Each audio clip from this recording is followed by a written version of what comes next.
Thanks for joining today. It's going to be how to make the most out of a conference, investor conference, before, after. I'll say it, I'm also going to talk about during the conference. So I should have probably put that in the title. I don't have a fancy deck or anything. I'm just going to go through some tactics and show you just via screen share some of the tactics that I've seen be most effective.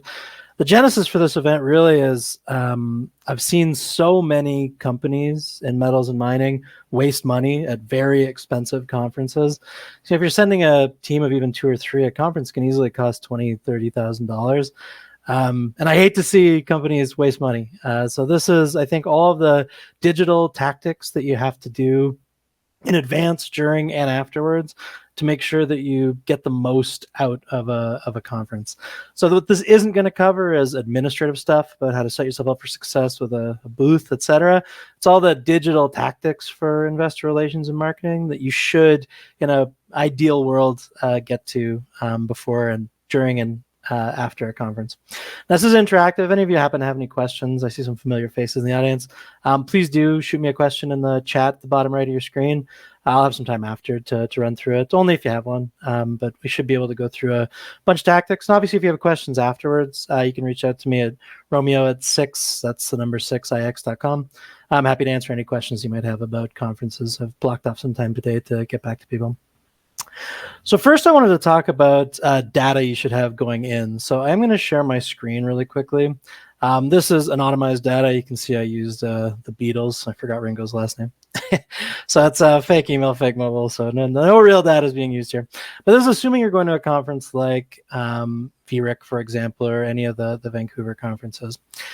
Your data provider or your CRM or even just your MailChimp, whatever mail program you use, will have most of this geographical data. What I recommend doing is finding your owned audience in that group. By owned audience, I mean who signed up to your email, so you can send them meeting solicitation. Or if you have any purchase lists, so rented lists, you can contact them that way as well.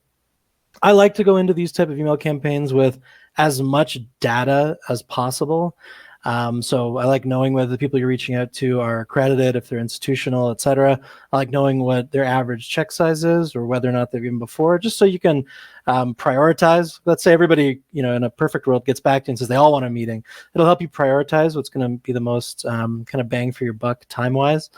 You also like to know what their job title is in addition to their name, so you can get a sense of that. If you've got it, how they rank you as an investment out of 10, that'll also define a lot of how they interact with you and whether they're an existing shareholder. So usually you'll have access to all this data, but a good marketing partner will easily be able to mine your data to get it for you.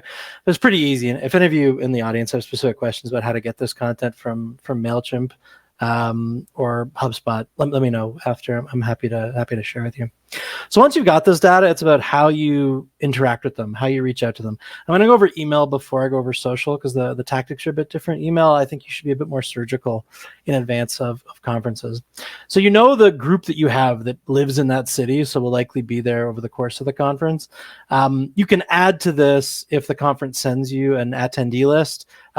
Add that as well because they'll be at the conference, and it's good to figure out if people want to meet with you more robustly than just popping by the booth. And then your email campaign, I use an example of a client I've worked with for a long time of 2 different styles of letting people know you're going to be in town. So this first one is when you have a booth, when you have a very clear spot and you're presenting and you really, you're going all the way for a conference. It's good to promote over email what that booth is so that people can chat with you, but also have them send this email so they can interact with you separately as well. So if they want to set up a more robust meeting, they're able to do that. And also a reminder of where you'll actually be presenting.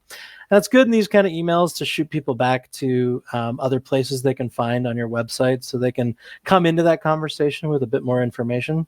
But this is when you're doing everything. So when you got a booth presentation, yada, yada. I know often that isn't the case. In those cases, you can tighten it up. Just really, I'm going to be there. I will be at this conference over these dates. So if you're attending or in the region, let us know so we can chat with you. This is actually a great way to, when you're trying to reduce budget of a conference, still make the most of it. Because if you can contact these people over email, if they're interested, even without a booth, you can still capture their information and attention. So it's a good way of turning a conference into really a marketing trip to that city. If you're going anyway, it's good to make the most out of your time while you're there. Not that I'm just putting you guys to work while you're at conferences, but it's a good way to just maximize bang for buck while you're in attendance. So that's email. Like I said, it's pretty surgical. It's finding the people that you want to contact, that you actually want to meet with, prioritizing them, and then sending them as much information as possible. But obviously on social, you're going to want to let people know as well. What I like to do wherever possible is tag the conference. They'll often repost it, and then have some catchy graphic that also shows when your presentation is, what your booth number is, even just the dates of the conference. On social, you're kind of doing two things. It's less surgical. You are still reaching out to people who might be in that city, but you're also letting your other investors know that you're engaging with an investor audience, that you're taking marketing seriously, that you're doing a tour. And I think shrewd investors anyway want to see that you're out pounding the pavement. So you want to make sure that it's eye-catching, even if it's to people who will not be attending the conference. You also want to send, you can't see because it's under the show more, but relevant links to the conference so that people can learn more. And if they'd like, register for a digital component of your presentation. That can also be pretty helpful. So that's in advance of the conference. Just wanted to make sure there weren't any questions. But yeah, it's ideally in a perfect world, those are the kind of materials that you do before a conference actually gets started, just so you can make sure you're hitting everybody relevant and making the most out of the bucks that you're spending. Now, once you're at the conference, there are some digital things you can do as well. So I'm just going to show really quickly what an ad looks like at a conference. What's more important than what the ad says is really how it's delivered. So this is just an example of an ad that ran on Google Ads, but also on Twitter. The trick to this kind of advertising is it has to be geofenced. Now, there's a couple ways you can do that. On Google, it's pretty easy. You just define the block. So whatever the conference address is, just make sure that it's targeted there. So you can, anybody that is entering search terms or in that vicinity will get served these ads. So you can pretty much hit the entire floor, or pretty reliably hit the entire floor. You want something catchy, so certainly mention the booth, certainly have your logo, and something like, are you scrolling on your phone? Something that's going to catch their attention because they're at that conference and are seeing this logo everywhere. So it will catch their eye. Another thing you could do, and I found this to be pretty effective, is run it on X, the artist formerly known as Twitter, and just make sure that you target all followers of the conference, because then you'll also get people who aren't at the conference but are tracking it digitally. So it's good to be able to attract that audience as well. Now, here's the trick. It's hard to measure efficacy of these type of ads. What I like to recommend to clients is when you're running an ad like this, it's good practice no matter what. But when you're running a campaign like this, ask people who come to your booth, how'd you hear about us? Worst case scenario, they say, look, I'm walking through and I look at every booth. But you could get some pretty interesting data actually about where they're familiar with you from, whether they saw an ad, and you can get some pretty interesting learnings about what's been effective at drawing people to the booth. It's also just a good question to lead with because it lets spark your conversation off with how they might already know you. So you're not just jumping into a sales pitch with no information. You're gleaning something about them first, which I think is actually pretty helpful. Now, at the conference, sometimes you've got a wealth of material to give to people, whether that's fact sheets, et cetera. You want to make sure you're collecting information from them. Now, the fancy conferences, the ones who have poked into the 21st century, they'll give you a list of attendees, or you can zap people's card. That makes it really easy to input the data afterwards. But some conferences are still, it's still 1995. You still get a sheet full of business cards. That makes your work on the way back not that fun. But if you get Wi-Fi on the plane, just make sure that you do two things, and that's that you enter all of those names and emails into your CRM, or at least your mailing list. And ideally, you tag them to that conference as well, so that when you're looking back in a year, you can say, well, at PDAC, I got 85 contacts, and 20 of them ended up in meetings. VRIC, I got 15, and 8 ended up in meetings.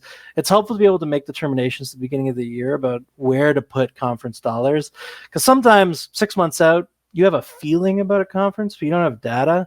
I think it's important to make those kind of decisions with a lot of data. And quality of meetings coming out and interest in the stock that you can clearly tie to the conference, I think is important. And you really got to do some of that legwork for tagging and entering them into your system on the way back. It's annoying with cards, I know. If you have a marketing partner, they'll probably do it for you. But just make sure that content gets in. Because for the next things I'm going to show you, it really is quite important. So I'm going to look at when you're done. When you've completed a conference, so you're on the way back, people have had a chance to fly back to where they're from or get back to their desk. It's important to reach out to people, I think within a couple of weeks. Some people will tell you it's got to be the day after. I don't think that's necessarily true of an investor audience. I think a couple of weeks is okay. But you really do want to make sure that you are reaching out to this crowd afterwards. Now, there's two methods you can do this. Usually at a conference, they aren't formally signing up for your email list at the booth. So there's two ways. There's the more aggressive, which I find American companies tend to take, and there's the more subdued, which I find Canadian companies tend to take. So the more aggressive one is you add them to your email list and send them an email that says, if you're not interested, you can unsubscribe. That's the one that I'm showing right here. So it's a pleasure to meet you, but we have added you to our list, but want to make sure that you have the opportunity to unsubscribe, and then bouncing people out to other pieces of content. And importantly, setting up a follow-up meeting solicitation for if they're interested. So they have a way to reach out to you, to email you, to call you. Because these are people, usually fairly high-value contacts. They're people who spent time with you at an event, which is really, it's kind of mid to bottom funnel of an investor decision, and gave you their card, or you have access to their information. You do want to make sure you're reaching out to them. The more subdued way, or we'll call it the Canadian way for ease of reference, is rather than to add people and offer them to unsubscribe, you send them an email before adding them saying, here's your opportunity to subscribe.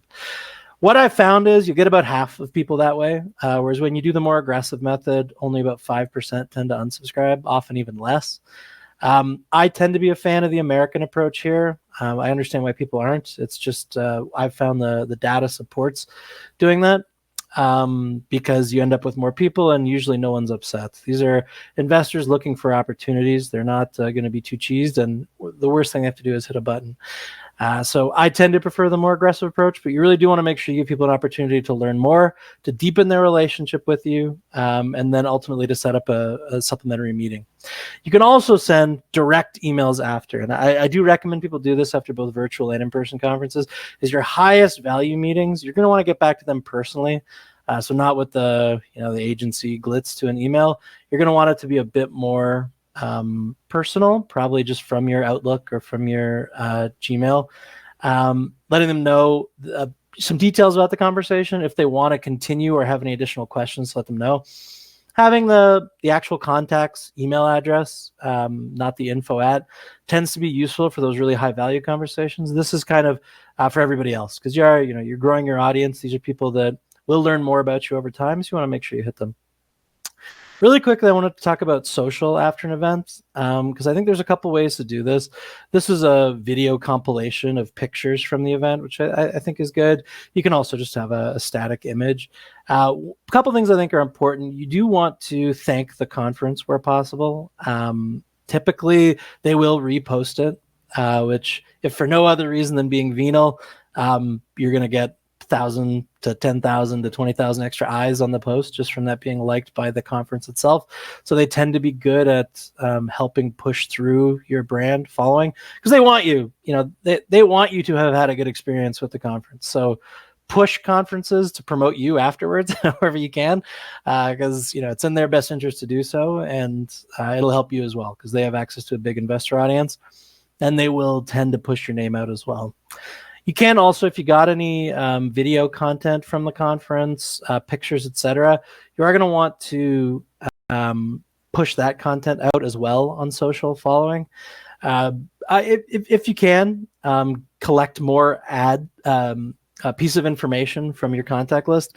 So if you get a replay video, if you can lock it, so put it on a system where you need to actually enter your email, that is helpful, because you can always just put it on YouTube yourself if you want it to be fully accessible. But it's good to have a place where you get a steady drip of new names and emails following an event. So you do want to make sure wherever possible you can get that as well. My goal in all of this is to make sure the $20,000, $30,000 you spend in a conference leads to the maximum number of follow-up meetings with real investors. Because you think of how tired, pooched you are after a conference, investors are the same. They'll forget you if you didn't have a tattoo or an accent. They usually say they might just forget you, and if you have a great project and the opportunity is amazing, the follow-up is what makes the conference worth it. It's what makes those dollars well spent.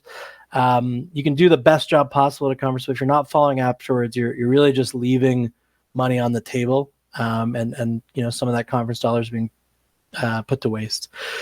So to summarize, before an event, you really want to make sure that you have as much data as possible and you're reaching out to that crowd as aggressively and surgically as possible over email to try and build out your meetings in advance of the conference.